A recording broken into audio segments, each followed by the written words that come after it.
Good morning, good afternoon, good evening. My name is Andy Emery. I head up the Technicolor Games division at Technicolor Group, and I'm delighted to be hosting this panel on Unreal and the increasing importance this real-time creation tool has within the Technicolor Group, but also within the broader media and entertainment industry as a whole.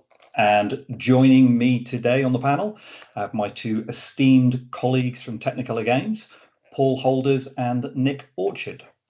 Paul is our Global Head of Art and Nick, Technical Art Director. Welcome, guys. Andy, thanks everybody. And of course, we'd also love to hear everybody's thoughts throughout this session. So please feel free to place those comments and questions into the live chat. So I think let's jump straight in, and being mindful of the fact that there may be people who don't know much about Unreal Engine. It would be good to start with a top-level overview of the role real-time engines, game engines play in game development, and also how Technicolor Games is utilizing Unreal Engine to support our clients. Paul, are you happy to take that one? Yeah, absolutely. So a gaming engine in its very basic form is the motor that drives the game, whether it's building the world in which you play in or lighting the scene for atmosphere or making characters run or jump. Everything is driven from what we call the engine. Unreal Engine is, as we're focusing today, was originally developed by Tim Sweeney, I believe back in about '98. As a first-person shooter, and it more latterly become used in Epic Fortnite. We're also seeing it being adapted now to the movie industry, primarily because it has a high degree of portability and can be used across multiple different platforms, be it mobile, console, desktop, or VR. And in terms of what we're doing with the engine, well, Technicolor Games is a service provider. We work with a lot of the industry's big developers, and we adapt to their requirements when it comes to use of gaming engines. We're finding that the Unreal Engine is being used more and more, and because we want to remain at the forefront of the business, of the industry, we are looking to adopt and adapt to its use within our own business setup. So we're spending a lot of time investing in growing our talent internally to meet this requirement, and believe we'll remain at the forefront for the foreseeable future. Yeah, and you mentioned that we've seen a number of our clients sort of adopting Unreal, and this has been a bit of an industry trend recently, especially over the last sort of 18 months. We've seen CD Projekt, they've moved away from their Red Engine for the upcoming entrance to the Witcher franchise. They're going to be using Unreal. We've seen Crystal Dynamic announce that they'll be using UE5 for the next Tomb Raider. And only a few weeks ago, 343 Industries announced that for the next Halo game, they're also going to be using. What do you think the key driver for that move? So I've worked extensively with the Halo engine. I've also worked with the Frostbite engine quite a bit as well. And to my mind, what it comes down to is accessibility. The Unreal Engine is way more accessible, not only for people already within the games industry, but for people just interested in learning how to work with a gaming engine. It's readily available, free to download. There are no restrictions on you using it in terms of developing an idea. And for game developers, is actually providing better ways to, I believe, improve performance, increase delivery times. It maintains a stable platform from which to work. So this in turn leads to greater efficiencies and increased productivity. One of the things that I notice quite a bit actually as I look around at various people who are using it as a development tool is the number of people that post comments like how I made a short film in Unreal in under 1 hour, or how I made my first game using the Unreal Engine in 14 days with no previous experience. You couldn't do that kind of thing with Frostbite or Slipspace, which is the Halo engine. And that's where the accessibility, I think, comes to the fore. So that access to talent in the market is, I guess, far greater for a tool like Unreal rather than those proprietary engines. And of course, none of these, especially these very well-known franchises, none of these development teams would even consider switching to UE5 unless there was an additional upside in terms of the quality, in terms of the sort of visual representation as well, what could be achieved. Nick, what's your thoughts on this change that we're seeing?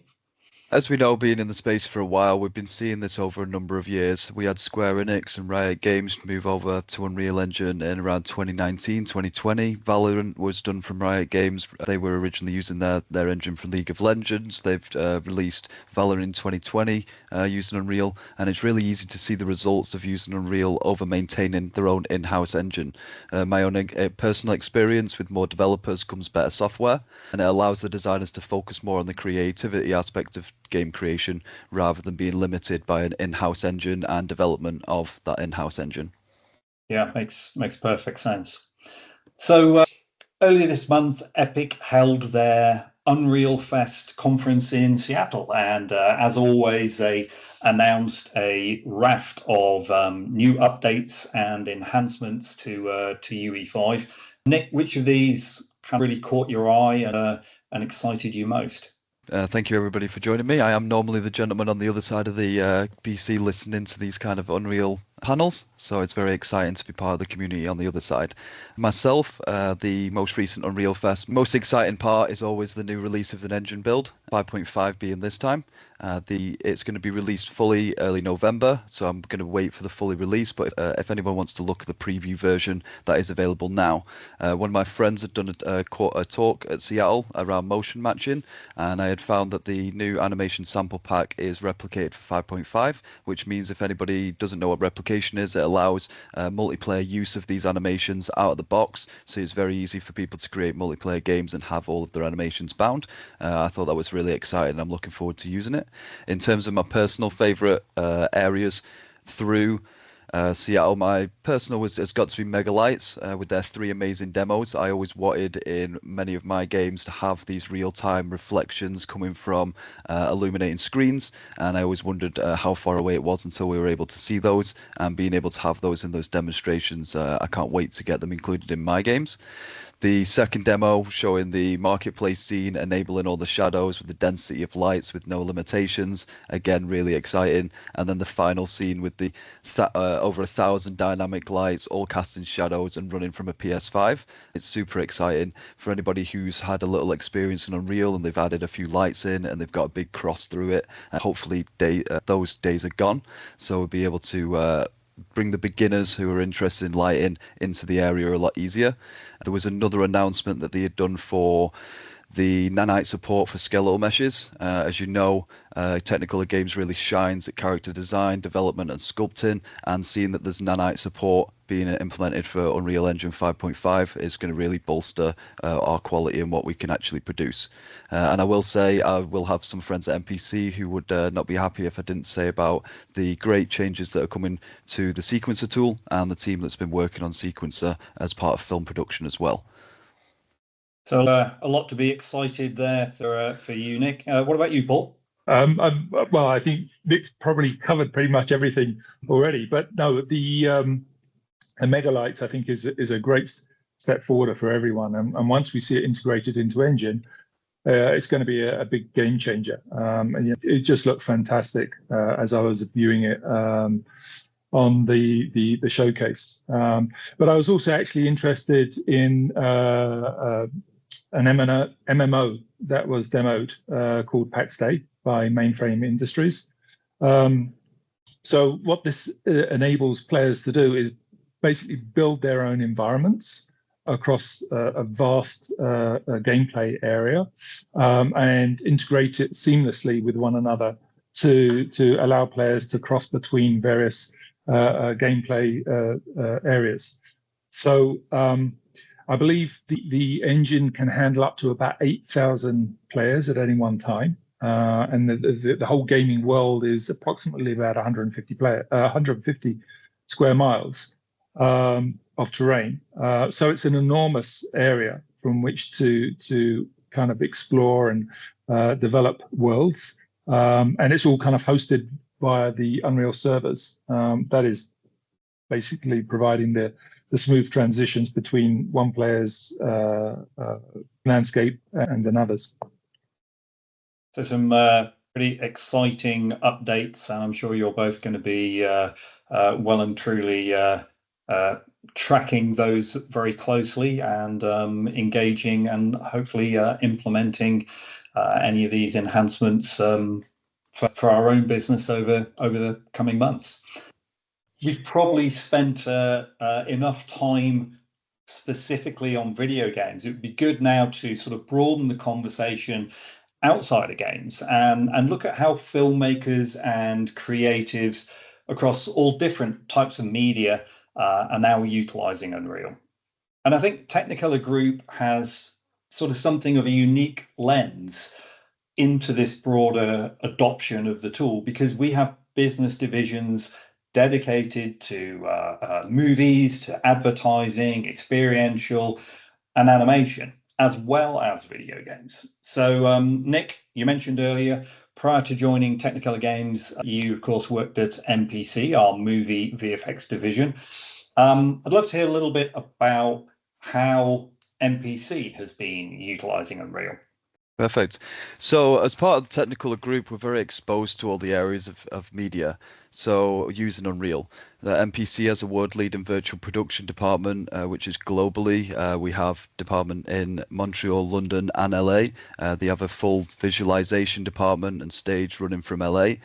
So the way that it's kind of being used within Unreal goes very much from the pre-production, the pre-visual area, through to production, all the way through to sort of rendering and lighting at the end to give you some insight of how we're using it. We had pre-visual tools for things like virtual scouting at the very beginning when we're trying to scout out the areas that we wish to shoot the film. It's very flexibility of the engine. A lot of the gentlemen that we had on some of the feature films who hadn't been used to using Unreal Engine were very quick to pick it up, very enjoyed the flexibility of being able to see how their results would look in real time. From production to scene setup through to lighting and rendering. We had post-production for animation reviews and also looking into final pixel coming from Unreal as well. So it really does cover from sort of start to finish of movie and film production at MPC. And I know that Micros Animation also has two productions that they're currently working on that is inside Unreal as well. Yeah, fantastic. And I think this point of flexibility and instant feedback is probably the critical differentiator between, let's call it, traditional pipelines and what game engines and Unreal is bringing to these sectors outside of video games. Paul, in terms of the mill, I know you've had some kind of crossover there, and the mill is our business division that is sort of dedicated to the commercial side, the experiential side. How have you seen them utilizing Unreal?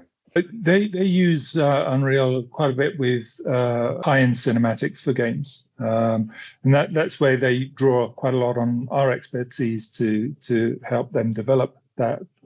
And we do a lot of sharing of workforce and tech across the two divisions in helping to deliver that to market.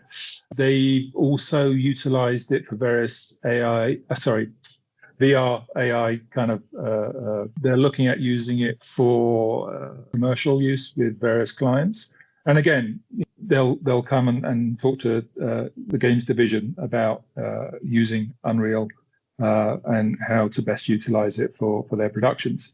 What I'm looking more closely at, though, is how we can develop closer working relationships across all four divisions, so games, mill, MPC, and Micros, to really take advantage of the knowledge that we all kind of retain and share that across the entire group, share tech, maybe even share assets going forward as well. Because I think at the end of the day, it's just going to help us all to develop faster, increase our quality, speed, and output. So I think there's a hunger for a greater working relationship across the Technicolor group that we're hoping to take advantage of going forward. Absolutely, and I think just adding to the mill, something that really interested me was some work they did in a kind of mixed reality live event capacity, and this was around 5 years ago now, where they brought one of the Apex Legend characters onto stage as obviously a virtual character along with the host. And of course, utilizing Unreal and motion capture technology and facial capture technology. And I think there's a lot more of this sort of mixed reality events, and the mill being very sort of embedded into the world of experiential. That's becoming increasingly important. And of course, metahuman, the ability to quickly create digital doubles. I think that's certainly of interest across the Technicolor group as a whole. Probably a good time to get our crystal balls out and look a bit into the future. I'm sure there's one thing that we can all agree on, and that's as these real-time engines continue to become more powerful, we're just going to see even more innovation in VFX. And of course, creative teams inherently from across all different types of media, they're going to be pushing the boundaries of what's possible in visual storytelling. How do you guys see sort of Unreal and the way it's being utilized evolving in maybe some specific areas over the next 5 years? So I think the first thing that we could probably expect to see is a kind of merging between the Unreal Engine and the Unreal Fortnite editor, leading to what's probably going to become the basis of Unreal 6 in the future. And this will merge the kind of high-end power of the game engine with the accessibility of the Fortnite editor. Coupled with that, I think we'll also see an integration of AI into the engine. Well, as the industry as a whole becomes more comfortable with its use and adopting it, we'll see it utilized more and more, which will lead to further simplicity of our processes whilst using engines. What else can I foresee? I think one of the things that I'm hoping that we'll see in the near future is greater interaction between the actual viewer player and the characters that you see on screen, where a player's gestures or natural facial expressions will be picked up and could facilitate a character's dynamic response. So breaking away from that pre-scripted dialogue. So I think that's kind of what I'm expecting to see within the next 5 years. How about you, Nick? Amazing. Yeah, procedurally generated audio and dialogue sounds fantastic, Paul. I can't wait for that. Thank you. I'm also always a bit of a dreamer when it comes to the future of Unreal. I sort of had this image a number of years ago when I watched the virtual production for Ready Player One, where I see this sort of haptic feedback vests.